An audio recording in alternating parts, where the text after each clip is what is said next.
नमस्कार दोस्तों, मैं सोनू कुमार। आप सभी का स्वागत है हमारे चैनल पर।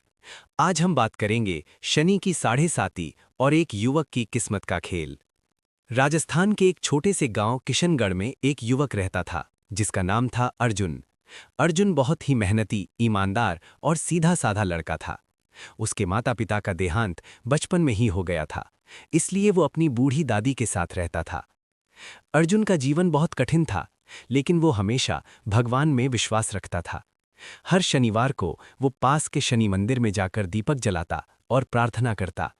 गांव के लोग कहते थे, अर्जुन जितना अच्छा है उतनी ही कठिन उसकी किस्मत है। लेकिन अर्जुन कभी शिकायत नहीं करता था। अचानक बदली किस्मत। एक दिन गांव में एक प्रसिद्ध ज्योतिषी आया। लोग अपनी अपनी कुंडली दिखाने लगे। अर्जुन की दादी भी उसे लेकर ज्योतिषी के पास पहुंची। ज्योतिषी ने जैसे ही अर्जुन की कुंडली देखी, उसका चेहरा गंभीर हो गया। दादी घबरा गई। पंडित जी, क्या हुआ? ज्योतिषी बोला, इस लड़के पर शनि की साढ़े साती शुरू हो चुकी है। आने वाले 7 साल इसके जीवन के सबसे कठिन होंगे। दादी की आंखों में आंसू आ गए, लेकिन अर्जुन मुस्कुराया। अगर शनिदेव की इच्छा है तो मैं उसे स्वीकार करता हूं। ज्योतिषी ने कहा, बेटा, अगर तुम सच्चे मन से कर्म करोगे तो शनिदेव तुम्हारी परीक्षा जरूर लेंगे, लेकिन अंत में तुम्हें फल भी देंगे। मुसीबतों की शुरुआत। कुछ ही दिनों में अर्जुन के जीवन में बदलाव आने लगे। जिस खेत में वो काम करता था, वहां अचानक सूखा पड़ गया। मालिक ने उसे काम से निकाल दिया। दूसरे गांव में काम ढूंढने गया, लेकिन वहां भी उसे धोखा मिला। उसकी मेहनत का पैसा किसी ने चुरा लिया। एक दिन तो हद हो गई। अर्जुन पर चोरी का झूठा आरोप लगा दिया गया। गांव के लोग जो पहले उसकी तारीफ करते थे, अब उसे शक की नजर से देखने लगे। सब कुछ छिन गया। अर्जुन ने बहुत समझाने की कोशिश की। मैंने चोरी नहीं की, मैं निर्दोष हूं। लेकिन किसी ने उसकी बात नहीं मानी। गांव के मुखिया ने फैसला सुनाया, अर्जुन, तुम्हें गांव छोड़कर जाना होगा। दादी रोते रोते बेहोश हो गई। अर्जुन का दिल टूट गया, लेकिन उसने फिर भी भगवान को दोष नहीं दिया। अकेला सफर। रात के अंधेरे में अर्जुन गांव छोड़कर निकल पड़ा। उसके पास न पैसे थे, न कोई सहारा। चलते चलते वो एक जंगल में पहुंच गया। भूख और प्यास से उसकी हालत खराब हो गई। तभी उसे एक पुराना शनि मंदिर दिखाई दिया। अर्जुन वहां गया, दीपक जलाया और बोला, हे शनिदेव, अगर ये आपकी परीक्षा है तो मैं इसे सहने को तैयार हूं, लेकिन मुझे सही रास्ता दिखाइए। उसी समय मंदिर में एक बूढ़ा साधु प्रकट हुआ। रहस्यमयी साधु। साधु ने अर्जुन को देखा और मुस्कुराया। बेटा, क्या तुम सच में शनिदेव पर विश्वास करते हो? अर्जुन ने बिना झिझक कहा, हाँ, चाहे कुछ भी हो जाए। साधु ने कहा, तो फिर तुम्हारी परीक्षा अभी खत्म नहीं हुई है, अभी तो असली खेल शुरू हुआ है। अर्जुन ने हैरानी से पूछा, आप कौन हैं? साधु ने गहरी आवाज में कहा, मैं वही हूं जिसकी परीक्षा तुम दे रहे हो।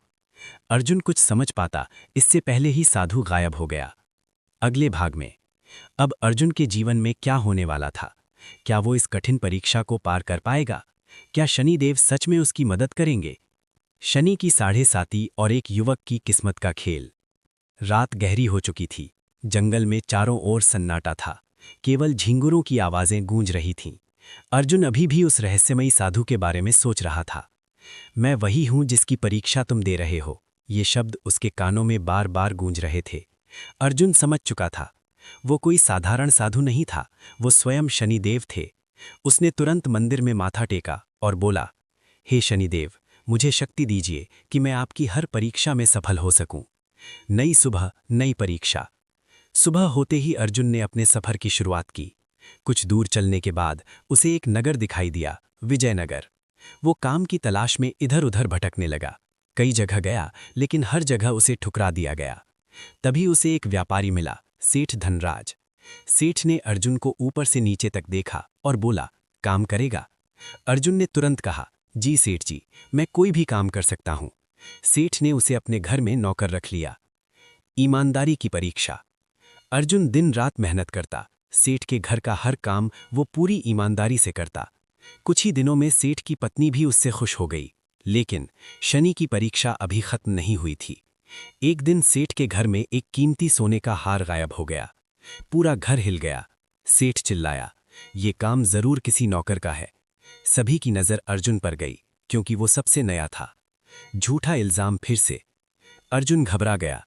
सेठ जी, मैंने कुछ नहीं किया, मैं कसम खाता हूं। लेकिन इस बार भी किस्मत ने उसका साथ नहीं दिया। सेठ ने गुस्से में कहा, तुम जैसे लोग भरोसे के लायक नहीं होते। और उसने सैनिकों को बुलाकर अर्जुन को पकड़वा दिया। कारागार की अंधेरी रात। अर्जुन को जेल में डाल दिया गया। वो अकेला बैठा सोच रहा था, हे शनिदेव, क्या यही आपकी परीक्षा है? लेकिन इस बार उसकी आंखों में आंसू नहीं थे। उसने आंखें बंद की और ध्यान लगाने लगा। तभी जेल में एक अजीब सी रोशनी फैली। वही रहस्यमयी साधु उसके सामने खड़ा हो गया। शनिदेव का संकेत। साधु ने कहा, बेटा, क्या अब भी तुम्हारा विश्वास बना हुआ है? अर्जुन ने शांत स्वर में कहा, हाँ प्रभु, चाहे मुझे कितना भी दुख मिले, मैं आप पर विश्वास नहीं छोड़ूंगा। साधु मुस्कुराया, याद रखो, जो सच्चा होता है उसे देर से ही सही न्याय जरूर मिलता है। अर्जुन ने पूछा, प्रभु, मैंने क्या गलती की है? साधु ने कहा, ये तुम्हारे पिछले कर्मों का फल है, लेकिन इस जन्म में तुम्हारी सच्चाई तुम्हें ऊंचा उठाएगी। इतना कहकर साधु फिर से गायब हो गया। चमत्कार की शुरुआत। अगले दिन दरबार में अर्जुन को पेश किया गया। राजा ने पूछा, क्या तुमने हार चुराया है? अर्जुन ने सिर झुकाकर कहा, नहीं महाराज, मैं निर्दोष हूं। उसी समय एक सैनिक दौड़ता हुआ आया, महाराज, असली चोर पकड़ा गया है। सब हैरान रह गए। चोर कोई और नहीं बल्कि सेठ का पुराना नौकर था, जिसने लालच में आकर हार चुराया था। सच की जीत। सेठ धनराज शर्मिंदा हो गया। वो अर्जुन के पास आया और बोला, बेटा, मुझे माफ कर दो, मैंने तुम्हें गलत समझा। राजा भी अर्जुन की सच्चाई से प्रभावित हुए। उन्होंने कहा, ऐसे ईमानदार युवक दुर्लभ होते हैं। आज से तुम मेरे महल में नौकरी करोगे। अर्जुन को अब महल में नौकरी मिल गई, लेकिन परीक्षा अभी बाकी थी। अर्जुन का जीवन थोड़ा सुधरने लगा था, लेकिन शनि की 7.5 अभी खत्म नहीं हुई थी।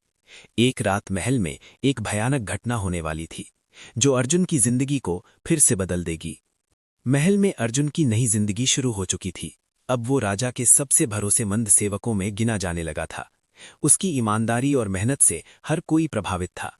लेकिन शनि की 7.5 का अंतिम और सबसे कठिन चरण अभी बाकी था। भयानक रात। एक रात महल में अचानक अफरा तफरी मच गई। राजा की इकलौती बेटी राजकुमारी वैदेही अपने कक्ष से गायब हो गई थी। पूरा महल घबरा गया। सैनिक इधर उधर दौड़ने लगे। राजा क्रोधित होकर बोले, जिसने भी ये किया है उसे मैं सख्त सजा दूंगा। जांच शुरू हुई। कुछ सैनिकों ने बताया कि रात के समय अर्जुन को राजकुमारी के कक्ष के पास देखा गया था। बस फिर क्या था? फिर से उंगली अर्जुन पर उठ गई।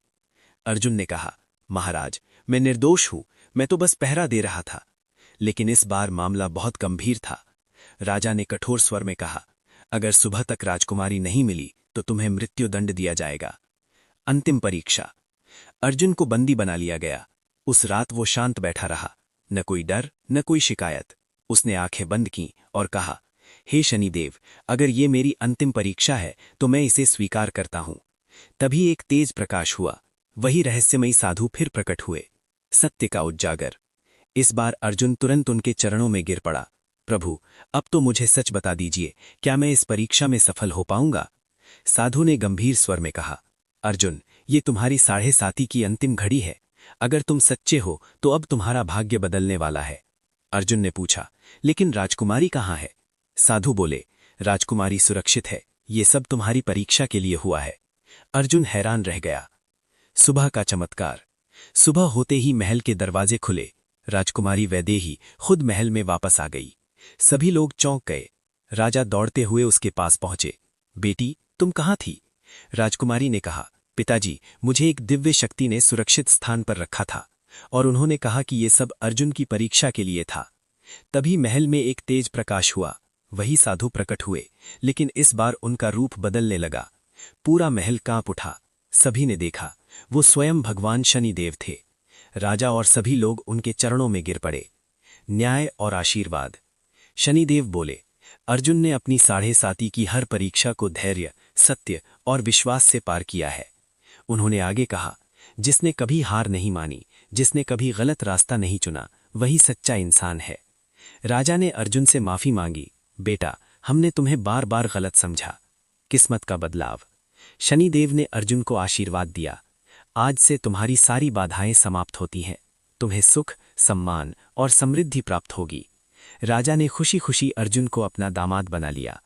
अर्जुन और राजकुमारी वैदेही का विवाह धूमधाम से हुआ। अंतिम संदेश। अर्जुन, जो कभी एक गरीब और अकेला युवक था, आज एक सम्मानित और सुखी जीवन जी रहा था। उसने कभी अपनी सच्चाई और भगवान पर विश्वास नहीं छोड़ा।